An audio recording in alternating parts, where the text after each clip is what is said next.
Let me quote just a few lines from the transcripts. You can read them to verify them, so that you can hear for yourself the orders I was giving in this period. Speaking to Haldeman and Ehrlichman, I said, "It is ridiculous to talk about clemency. They all knew that." Speaking to Ehrlichman, I said, "We all have to do the right thing. We just cannot have this kind of a business." Speaking to Haldeman and Ehrlichman, I said, "The boil had to be pricked. We have to prick the boil and take the heat. Now that's what we are doing here." Speaking to Henry Peterson, I said, "I want you to be sure to understand that you know we are going to get to the bottom of this thing." Speaking to John Dean, I said, "Tell the truth. That is the thing I have told everybody around here." And then speaking to Haldeman, "And you tell Magruder, now Jeb, this evidence is coming in. You ought to go to the grand jury. Purge yourself if you're perjured and tell this whole story."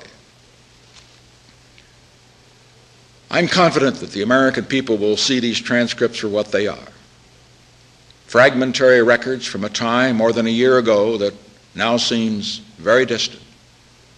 The records of a president and of a man suddenly being confronted and having to cope with information which, if true, would have the most far-reaching consequences not only for his personal reputation, but more important, for his hopes, his plans, his goals for the people who had elected him as their leader.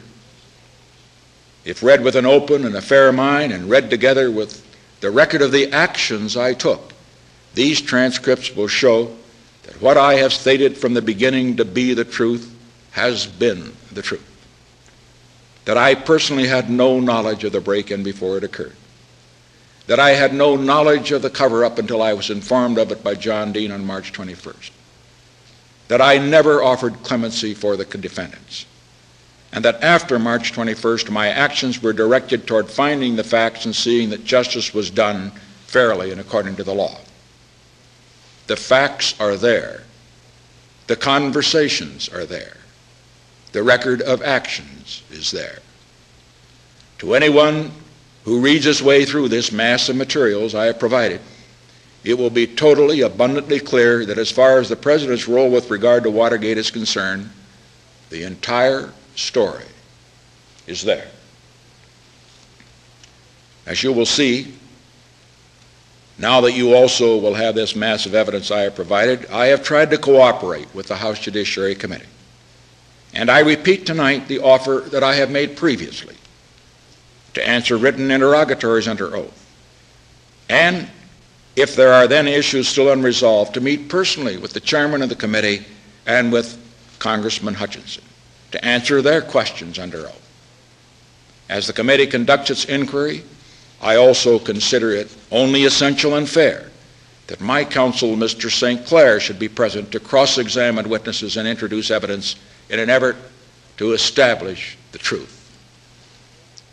I am confident that for the overwhelming majority of those who study the evidence that I shall release tomorrow, those who are willing to look at it fully, fairly, and objectively, the evidence will be persuasive and, I hope, conclusive.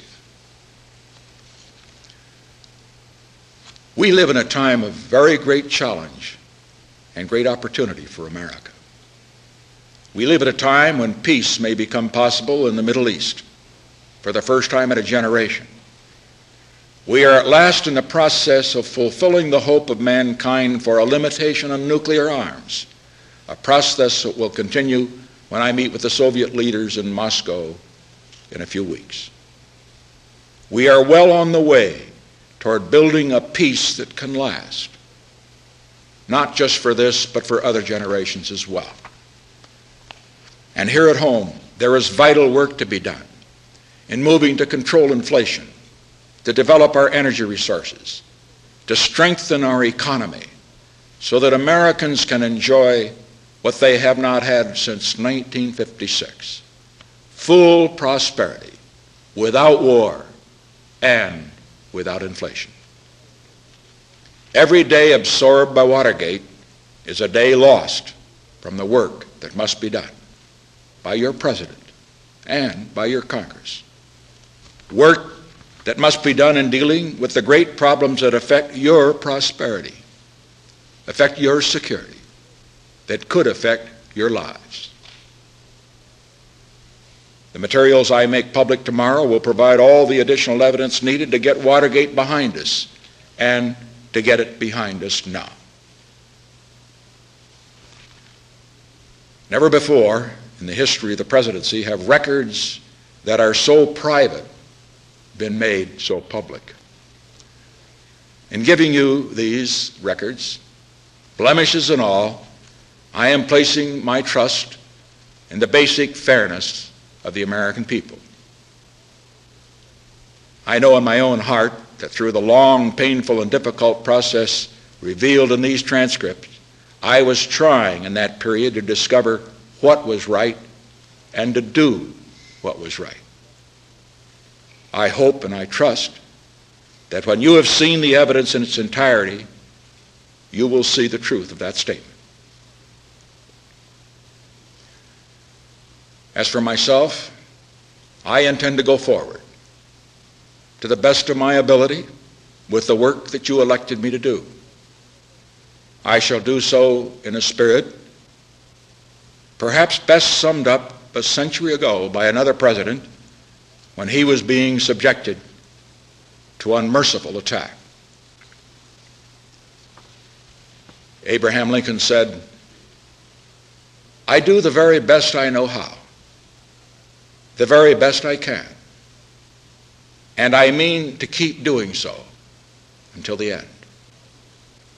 If the end brings me out all right, what is said against me won't amount to anything. If the end brings me out wrong, 10 angels swearing I was right would make no difference." Thank you and good evening.